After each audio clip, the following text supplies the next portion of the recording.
Hello friends, this is our fourth lecture on lost spring by Anish Yu. So now we see today in this passage, Sahib is the hero. As you can see the main points here, but before that we will go through these phrases and see whether we can master them by using them in sentences of our own. Okay, acquire the proportions. That means, we say now, some people by teaching, teaching acquires, by experience, teaching acquires the proportions of an art. Art means which requires skill. So here rag picking has become acquired the proportions of art. Means rag picking for these rag pickers is an art for them, just like painting or dancing or singing and all those. So we can say, a sentence we can say, by experience, teaching has become, teaching has acquired the proportions of an art for many teachers. Because they have got the skill, they have developed the skill, they have experience also. Second one, wrapped in wonder. Most of the time when we get presents for any occasion, that is wrapped in wonder. Because only when you open that, you can understand what is in it. You will know what is in it. So it is wrapped in wonder. Wrapped is covered, that's all. Covered in, all presents are wrapped in wonder. Isn't it? Next one, discarded means thrown or abandoned. Very often what happens is rich people, they discard even shoes or shirts or pants, even if there is only a very small defect. The discarded shirts of companies are called seconds, means they discard it and some other people go and buy it, discard. And then next one, bother, means worry, don't bother me, very often we say, don't bother me, you go and play. If children come to you asking for your time, you will say, don't bother me, you go and play. That is. Then a dream come true, means some very important thing has happened in a person's life. For example, for many people, marriage is a dream come true. Some people, marriage is a nightmare come true. I don't know which you should take. Okay. Out of reach means you cannot somehow attain it. If I want to catch the moon, it is out of my reach. I cannot do that. A lot of things like that in our life. Canister. Canister means a barrel-like vessel with a lid in which you carry tea or milk or something like that. You can see that in the morning in cities you will find people going to milk booths with canisters to buy milk. So, I think all those words and expressions are clear by now, isn't it? And now we come back to, so we don't go back, we come back to these main points. Today's special, so to say, is garbage to them is gold. To them means to these rank pickers. Points are garbage is wrapped in wonder. Garbage is wrapped in wonder means only when you scrounge, you know what is in it. So there can be 1 rupee note, 10 rupee note, there can be pieces of gold, or there can be pieces of silver and so on. Or watches, or you can see shoes and so on. So it's a wonder. Means what? Till you scrounge, you don't know what it is. Till you open your present, you don't know what is in it. So it is a wonder. Sahab's tryst with the tennis. Tryst with means he wants to play tennis, so his desire to play tennis. Sahab wearing shoes. That's another great thing. Yes. So, tryst is a very famous word as far as we are concerned, because Pandit Jawaharlal Nehru on the 1947, August 15 in the morning, means midnight, not morning, midnight, he tryst with the destiny. That is the title of the speech that he delivered. Tryst with the destiny. So, Sahab wearing shoes and Sahab in a tea stall. So there is a change of occupation. From rag picking, he has become an employee in a tea stall. So these are the main points today. We have got questions, and questions can be answered at the end of this passage. and let's go through the passage. Hope that you have got the textbook with you. Alright? Though through the years it has acquired the proportions of a fine art. It means rag picking. Rag picking has become acquired the proportions of a fine art. Like tea. See, those who make tea in hotels now. Over the years, that will acquire the proportions of a fine art. Whatever you do continuously for some time, it will acquire the proportions of a fine art. That means it will become a fine art for them. Garbage to them is gold. Very precious. Gold here means garbage is very precious. It is their daily bread. A roof over their heads, even if it is a leaking roof. See how important is rag picking. How important is garbage for them. Daily bread they earn from there, means some valuable still they will get. With that money they patch their houses, if you want to call it houses, and even if the roof is leaking, but still they have one, and that is only because they are going around picking rags and selling whatever valuables they get out of it. But for a child it is even more.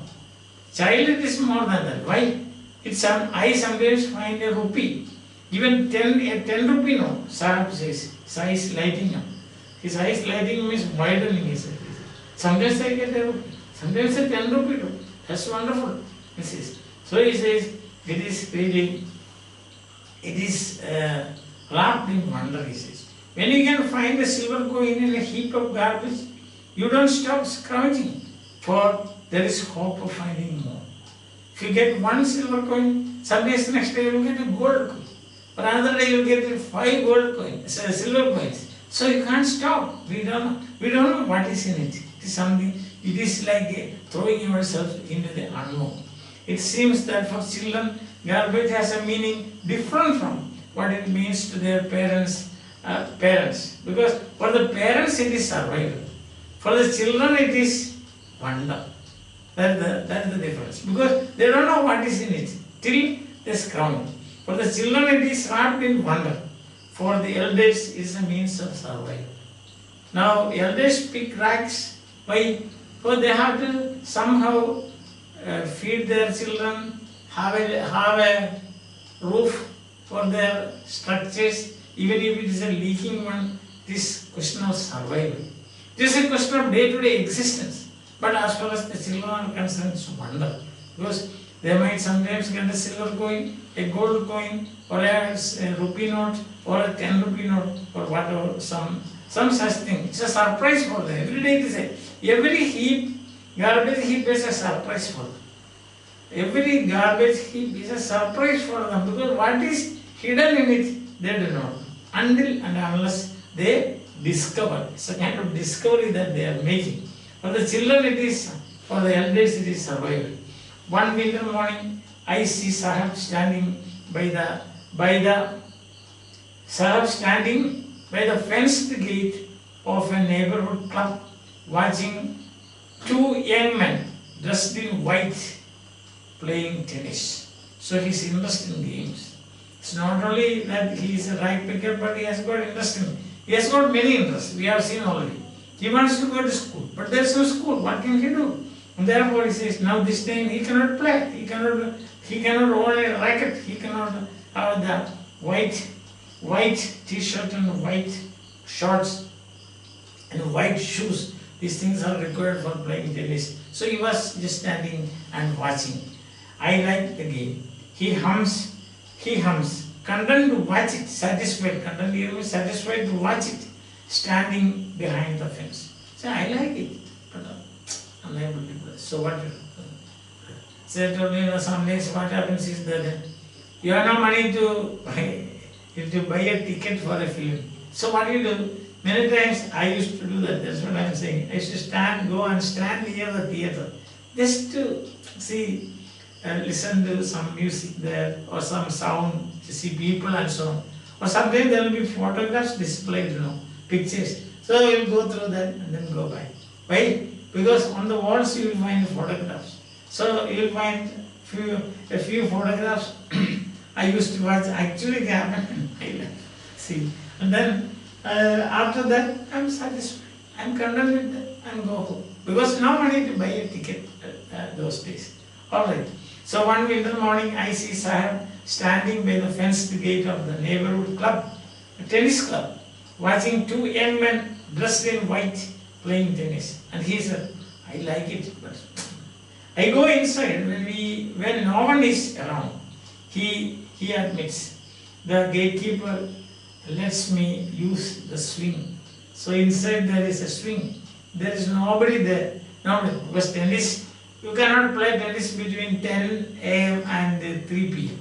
That is not the right time to play tennis. So at that time it's vacant. So the gatekeeper is a kind man. So he will say, okay, you get in and you can enjoy the swing. Sahib too was wearing tennis shoes that look strange over his discolored shirt and shorts. Shirts are not discolored, are old, but he is wearing white shoes. So that looked strange, and the author says. Someone gave them to me, he says in the manner of an explanation.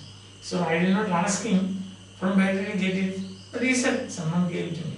Actually what happened is the fact that they are discarded shoes of some rich boy who perhaps refused to wear them because of a hole in one of them does not bother him. It may be some rich boy might have thrown it. One of them has a hole, so there is defect. So that boy must have discarded it, thrown it, or abandoned it. For him, this is more valuable. He is very happy with it. But the game he was watching, sorry, for one who has walked barefoot, even shoes with a hole, is a dream come true. Something that he had longed for, something he had desired to achieve. That is a dream come true. For example, when you get your PhD, it is a dream come true. Isn't it? And as I told you, when you get married, it's a dream come true. For some people it may not be. We do not know for whom it is, for whom the bell tolls, that we don't know. For some people it's like that, for some other people it's that we don't know. So he says, for one who has walked barefoot, even shoes with a hole in it is a dream come true. But the game he was watching so intensely means so attentively, is out of his reach. Poor man said that for the shoes, pair of shoes, one of them is punctured or there is a hole. That is a dream come true for him because he was all the time walking barefoot. But the game it won't be a dream come true because he is out of his reach, beyond his reach. It's not possible for him to. This morning, Sahib is on his way to the milk booth. In his hand is a steel canister. I now work in a tea stall down the road, he says, pointing in the distance. Now he has changed his job he's got a promotion from rag picking to working in a tea shop. I hope that you are following. Simple lesson. Yes. Now questions here? There are questions. How important is garbage for the rag pickers? For the children it is wrapped in wonder.